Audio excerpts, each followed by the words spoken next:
ইতিমধ্যে অবহিত হয়েছেন যে আজকে আমাদের শাপলা চত্বর হত্যাকাণ্ড সম্পর্কে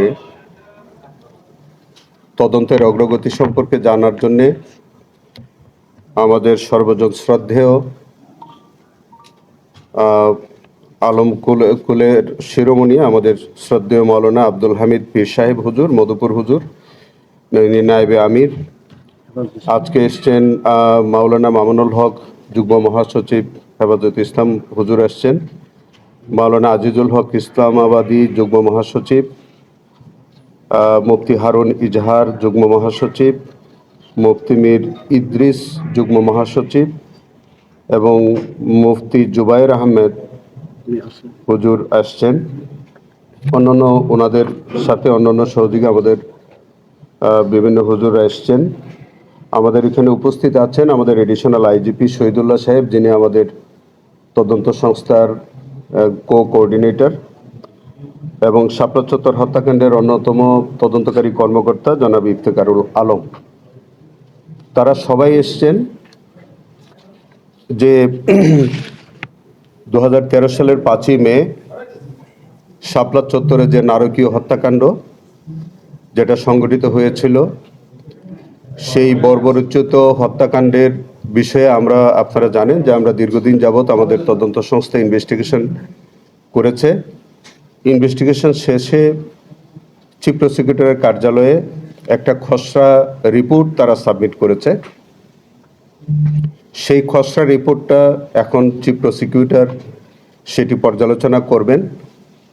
চিফ প্রসিকিউটর যেটা তার দায়িত্ববোধের জায়গা থেকে তিনি মনে করেছেন যে আমাদের যারা ভিকটিম, শহীদ পরিবার অথবা শহীদ যে সংগঠনগুলো আছে, হেফাজতে ইসলামের বিভিন্ন স্তরের যে নেতৃবৃন্দ যারা সেদিন তারাও সেই নারকীয় আক্রমণের শিকার হয়েছিলেন, যারা ইতিহাসের সাক্ষী হয়েছেন, তাদের কাছ থেকে আমরা জানেন যে ইনভেস্টিগেশনের পর্যায়ে ওনাদের বিভিন্ন স্তরের নেতৃবৃন্দের সাথে বা বিভিন্ন সাক্ষীদের সাথে কথাবার্তা হয়েছে, তাদের বক্তব্য নেওয়া হয়েছে, তাদের কাছ থেকে আমরা তথ্য প্রমাণ নিয়েছি।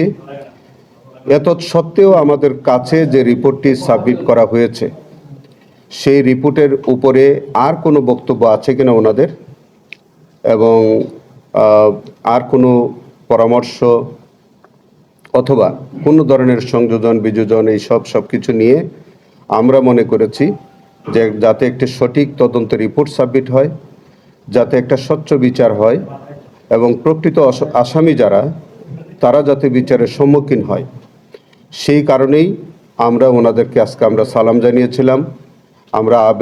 আমরা তাদেরকে দাওয়াত করেছিলাম আমাদের অফিসে আসার জন্যে। তারা এসছেন। আমাদের তদন্ত সংস্থার কর্মকর্তারা যেমন এসছেন, আমাদের হেফাজতে ইসলামের বিভিন্ন স্তরের কর্মকর্তাগণ তারা এসছেন, এবং সেই জায়গা থেকে আজকে আমাদের কাছে যে রিপোর্টটি, সেটা আমরা খসড়া রিপোর্টটি আমরা পর্যালোচনা করে দেখছি।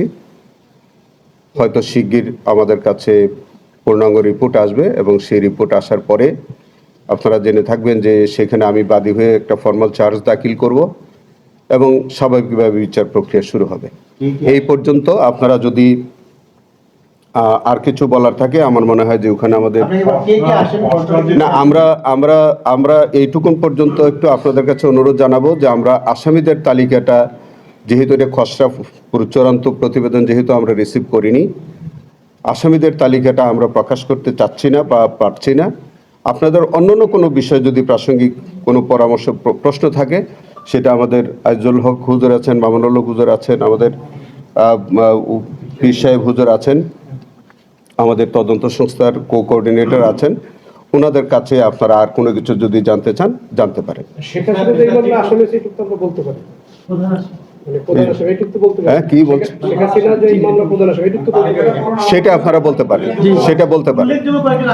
আমরা খসড়া তালিকায় শেখ হাসিনার বিরুদ্ধে প্রাথমিক প্রতিবেদন পাওয়া গেছে, সেখানে পুলিশ প্রধান, বিজিবি প্রধান সহ এরকম কয়েকজন, আমরা মোটা দাগে বলতেই পারি যে তাদের বিরুদ্ধে একটা খসড়া রিপোর্ট এসছে, সেটা আমরা যাচাই বাছাই করে দেখব। আর বাকি আপনাদের যদি কোনো প্রশ্ন থাকে, হুজুররা এখানে আসছেন এবং আমাদের তদন্ত সংস্থার কর্মকর্তা আছেন, তার সাথে কথা বলুন। সেটা আপনার অন্য কোনো প্রসঙ্গ যদি থাকে, আমি তো বললাম পূর্ণাঙ্গ রিপোর্ট আসলে আপনাদের কাছে বিস্তারিত বলা যাবে। মিস্টার চিফ প্রসিকিউটর, একটা বিষয় আমরা যতটুকু জানতে পেরেছি, আপনি যেটাকে খসড়া রিপোর্ট বলছেন, এই রিপোর্টেও এখন পর্যন্ত তৎকালীন মতিঝিল এলাকার যিনি ডিসি ছিলেন নজরুল ইসলাম, তাকে আসামি করা হয়নি। এটা ঠিক কেন, মানে কি কারণে? আপনি বলছিলেন যে এখানে তদন্ত সংস্থার একজন আছে, উনি উত্তর দিতে পারেন, অথবা আপনি, যদি এটি সত্যি হয়ে থাকে। আপনি যেটা বলছেন, আমি তো বললাম যে একটা খসড়া রিপোর্ট, সেখানে আমি একটু আগেই যেমনটা বললাম যে যে কোনো আসামি যদি হওয়ার থাকে তিনি আসামি হবেন, এটা খসড়া। সংযোজন হতে পারে, বিযোজন হতে পারে, আমরা তো যাচাই বাছাই করে দেখছি। এবং আজকে আমাদের হেফাজতে ইসলামের নেতৃবৃন্দরা যারা আছেন, তারা এই ঘটনার জ্বলন্ত সাক্ষী, প্রত্যক্ষ সাক্ষী। তারা ঘটনার বিষয়ে আরও বেশি ওয়াকিবহাল আছেন। আমাদের ইনভেস্টিগেশন রিপোর্টে যেটা বেরিয়ে আসছে, আমাদের সেই ইনভেস্টিগেশনের উপরে যদি আর কোনো বক্তব্য থাকে তারা নিশ্চয়ই বলবে। সাংবাদিকদেরকে এখানে কেন আসামি করা হচ্ছে বা হবে, বা খসড়ায় কেন তাদের নামটা আসবে? এইটার প্রশ্নের জবাব আপনারা কোর্ট থেকে নেবেন। কে আসামি হবে, কে আসামি হবে না, সেটা যখন আমরা বিচারের সম্মুখীন কাউকে করব, নিশ্চয়ই তখন আপনারা বুঝতে পারবেন যে কেন কেউ আসামি হবে অথবা কে আসামি হয়নি। এটা তো বিচারের বিষয়, এই বিষয়টা তো আমরা এত অগ্রিম উত্তর দেওয়া সম্ভব না। আল্লামা মামুনুল হক হুজুর, আপনি কিন্তু আমাদেরকে বলবেন যে চিফ প্রসিকিউটর আপনাকেই কথা বলছেন, যে এখন পর্যন্ত এই তদন্ত যতটুকু চলেছে, আপনারা তো খোঁজ খবর রাখছেন, মনিটরিং করছেন, এবং খসড়া একটা রিপোর্ট আসছে, আপনাদের যে নলেজ, তাতে করে আপনারা যেহেতু ভিকটিম 50 জনের তালিকা দিয়েছিলেন, আপনারা সন্তুষ্ট কিনা? কারণ এখন শেষের দিকে আছে, খুব শীঘ্রই ফর্মাল চার্জ হবে। আমরা এ পর্যন্ত এই খসড়া রিপোর্ট একেবারে ডিটেলস আমরা দেখি নেই।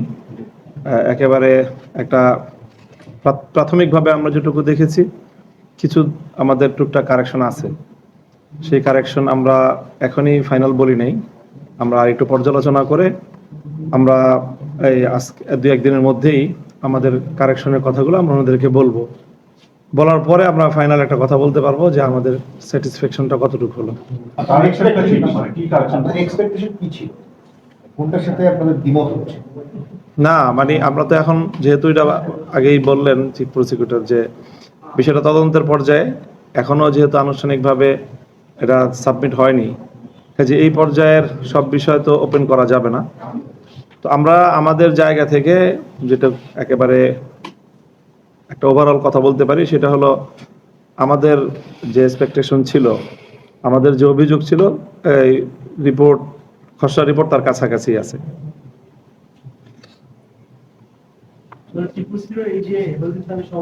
হুজুরদের কাছে বলেন।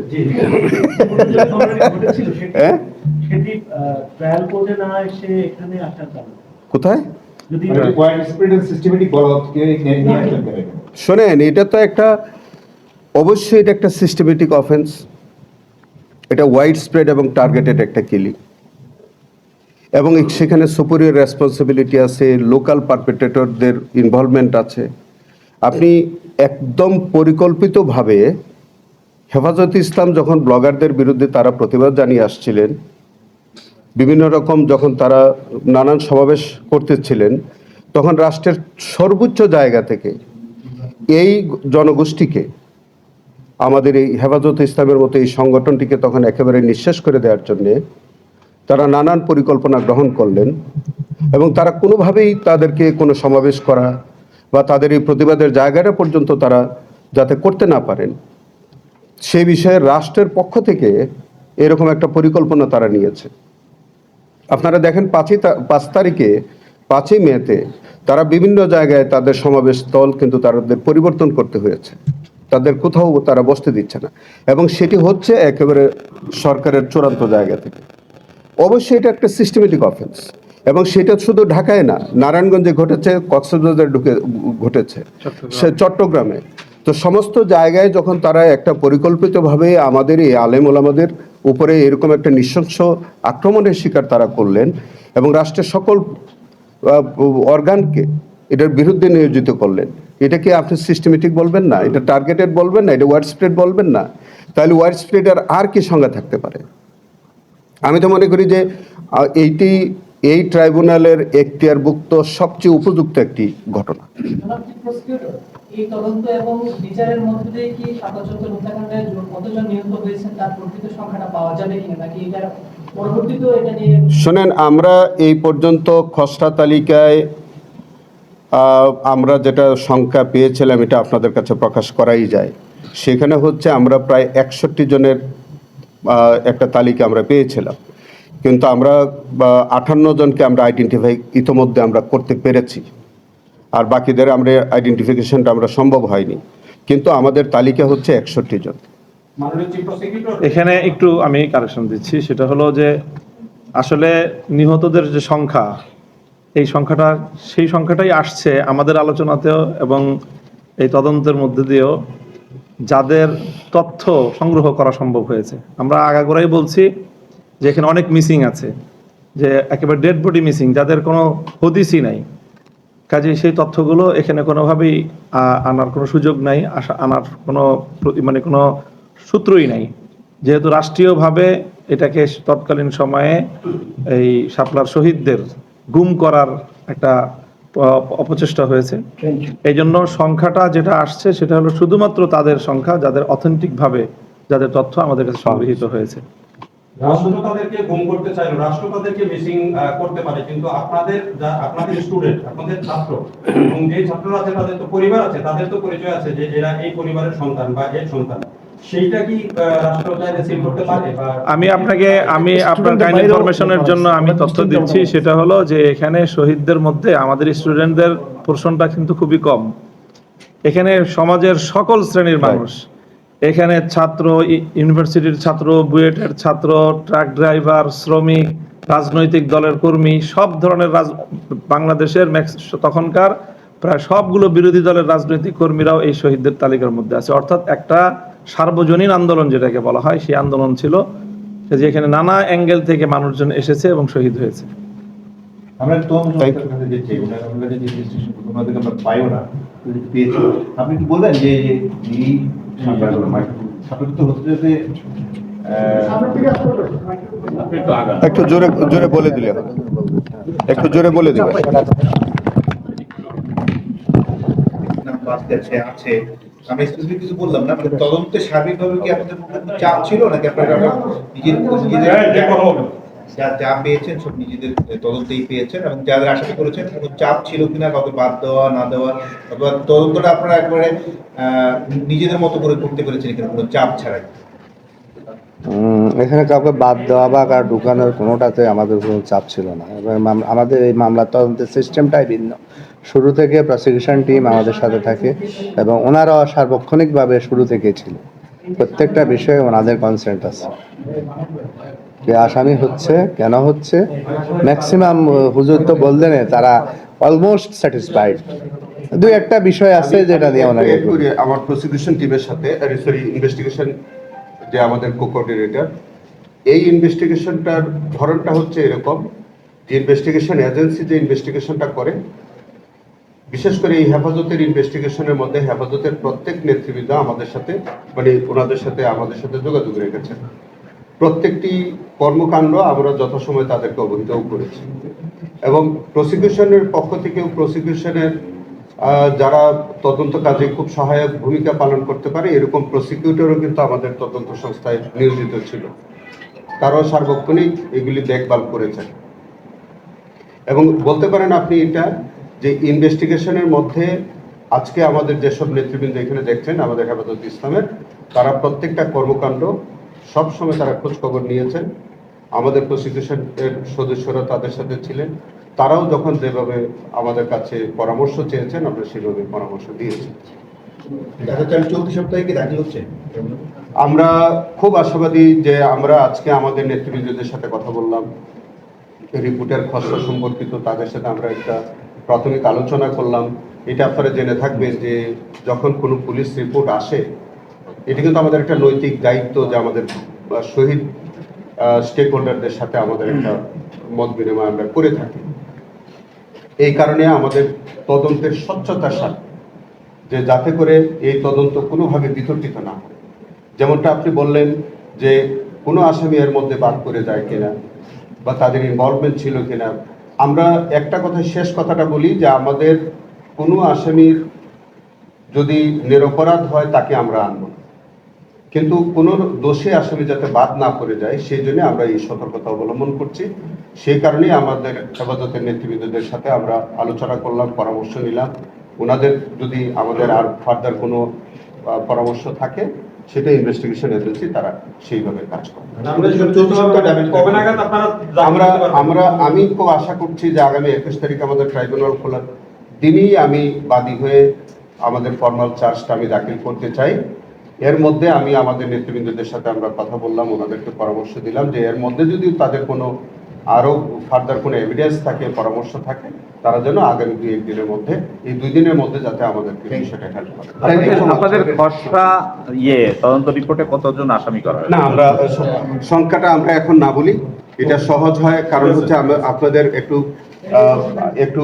আপনাদের কাছে একটু অনুরোধ, আমাদের অনেক আসামি এখানে আছে, এমন আসামি আছে তারা হয়তো এখনো গ্রেফতার হয়নি। আমরা যদি নামটা প্রচার করি, প্রকাশ করি, সে আসামিগুলোকে আমাদের গ্রেফতার করতে অসুবিধা হবে। অথবা এমন কিছু জিনিস আছে যেগুলো যদি আমরা অগ্রিম প্রকাশ করে দেই তাহলে আমাদের ইনভেস্টিগেশনের যে আমরা একটা লক্ষ্য নিয়ে আসি সেই জায়গাটা ডিসক্লোজ করে ফেললে আমাদের ইনভেস্টিগেশনে হ্যাম্পার্ড হয়। সেই কারণে আমাদের মনে হয় ওই জিনিসগুলো আপনাদেরকে আর আপাতত না জানাই। কোঅর্ডিনেটরের কাছ থেকে আরেকটু জানতে পারবো, সেটা হচ্ছে যে 2013 সালের ঘটনা, বেশ আগের, আপনাদের এই ইনভেস্টিগেশনের ক্ষেত্রে কি ধরনের, নিশ্চয়ই কোনো চ্যালেঞ্জ তো ছিল অনেক আগে, সেইটা কোনো ক্ষেত্রে আসলে কোনো মিসিং হচ্ছে কিনা আপনারা কোনো চ্যালেঞ্জের? আরেকটা বিষয়, তদন্তের যারা কাজ করছেন তারা সবাই পুলিশ কর্মকর্তা। প্রশ্ন ওঠে, অভিযোগ ওঠে যে এই ক্ষেত্রে যেহেতু পুলিশের যারা আসামিবাদ যাচ্ছে তারাও পুলিশের, এই ক্ষেত্রে কোনো মানে এই অভিযোগগুলো আসলে ওঠে কেন? আপনি দেন জবাবটা। আচ্ছা, এটা ওনার জন্য একটু বিব্রতকর হয়ে যায়। দেখেন, আমরা পুলিশ ইনভেস্টিগেশন আমাদের যে আইনে যেভাবে বলা আছে সেভাবেই তো হবে। আপনার আইন অনুযায়ী এই আইনটি প্রণয়নের পর থেকেই দ্যাট ইজ আপনি ইন্টারন্যাশনাল ক্রাইমস ট্রাইব্যুনাল অ্যাক্ট 1973, এটা 73 সালে আইনটি প্রণয়নের পরেই ইনভেস্টিগেশনের দায়িত্ব পুলিশকে দেওয়া আছে। আর কোনো সংস্থা তো আমাদের ইনভেস্টিগেশনের দায়িত্ব নাই, অতএব পুলিশই করবে। সেখানে প্রশ্ন উঠছে যে আপনি দেখছেন যে এরই মধ্যে এই ইনভেস্টিগেশন এজেন্সি যারা পুলিশের দায়িত্বে তারা যে ইনভেস্টিগেশন করতেছেন, আমরা তো বহু পুলিশকে আসামি করেছি। এই পুলিশ ইনভেস্টিগেশন করে পুলিশকে আসামি করছে বহু। আমরা কে পুলিশ কে পাবলিক এইভাবে কিন্তু দেখে ইনভেস্টিগেশনটা হয় না, আমরা অপরাধীকে দেখে ইনভেস্টিগেশনটা হয়।